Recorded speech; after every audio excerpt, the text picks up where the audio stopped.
Antigone and Ismene discuss that their brothers, Eteocles and Polynices, have killed each other in the war. Antigone tells Ismene that Creon will only bury Eteocles and wants to leave Polynices unburied. Antigone asks Ismene if she will help bury their brother in order to honor him, but Ismene refuses, because it's against the law. That's it. I'm gonna give you what you deserve, my dear brother. You deserve to be respected. Creon has no idea what he's talking about.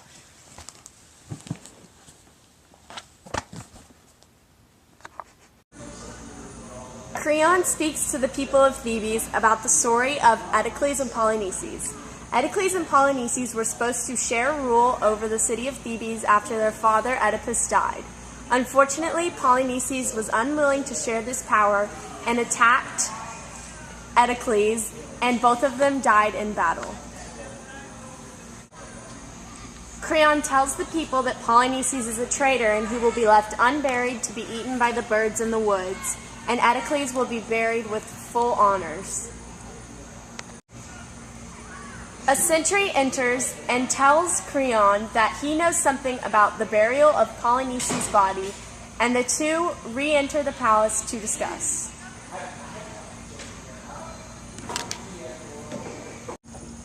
The sentry tells Creon that he knows something about Polynices' body being buried and that he didn't do it, but he knows who did.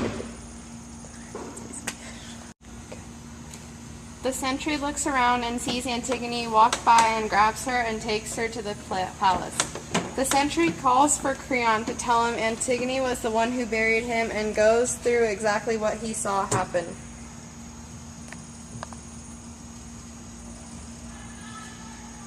Creon tells the sentry he needs to leave and come up with a punishment for Antigone.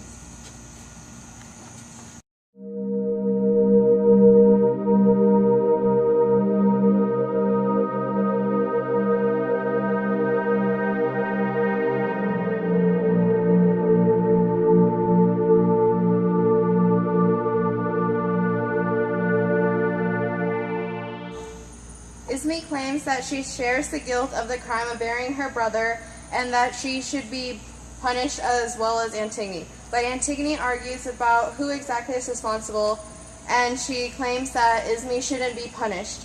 Creon decides that Antigone's punishment must be death, and Ismene will be free of punishment for her hands are clean.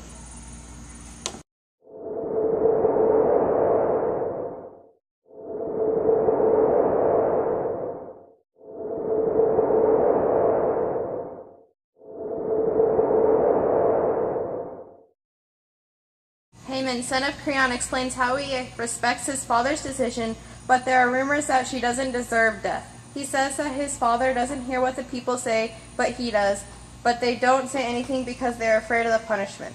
Creon says he doesn't want the people to tell him how to rule and that he is the leader, not them. Creon accuses Haman of being on Antigone's side, and they both start threatening each other and arguing. Haman later says that he would rather die than live this way.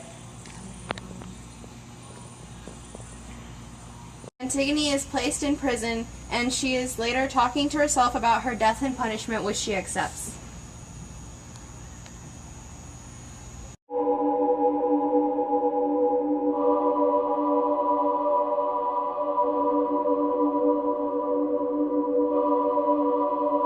Tiresias is talking to Creon and tells him that he's being too harsh and is going to ruin Thebes and needs to make amends.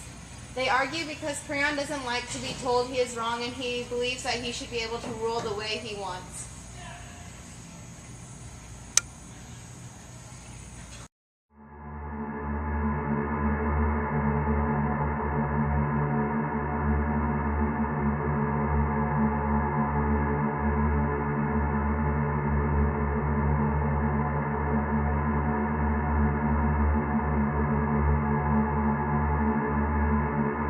They discuss the advice Creon was given, and Creon decides that he will free Antigone.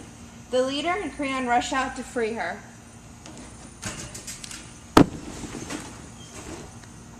Antigone is in the cave and hangs herself. Haman walks in and sees Antigone dead. Haman cries and becomes angry with his father for killing his beloved soon-to-be wife. Haman blames his father for Antigone's death. Creon tries to explain he was coming to save her with the leader after they had discussed and decided to free her. Haman tries to fight Creon with his sword. Haman kills himself next to Antigone due to her death. Creon watches his only son die and then returns to the palace filled with grief. The messenger is in front of the people of Thebes. The messenger tells the people about Haman and Antigone's deaths and tells Eurydice, who is Creon's wife, about her son's suicide.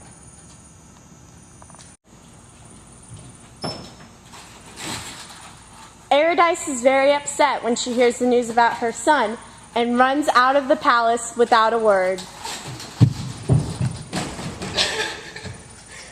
Creon enters the palace, carrying Haman's body while acting heartbroken. He explains how upset he is. The messenger re-enters.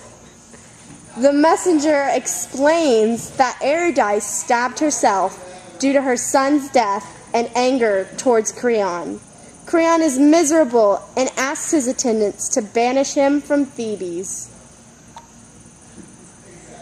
The leader explains that Creon must stand up for his mistakes and rule Thebes, despite everything that he has done and everything that he has lost.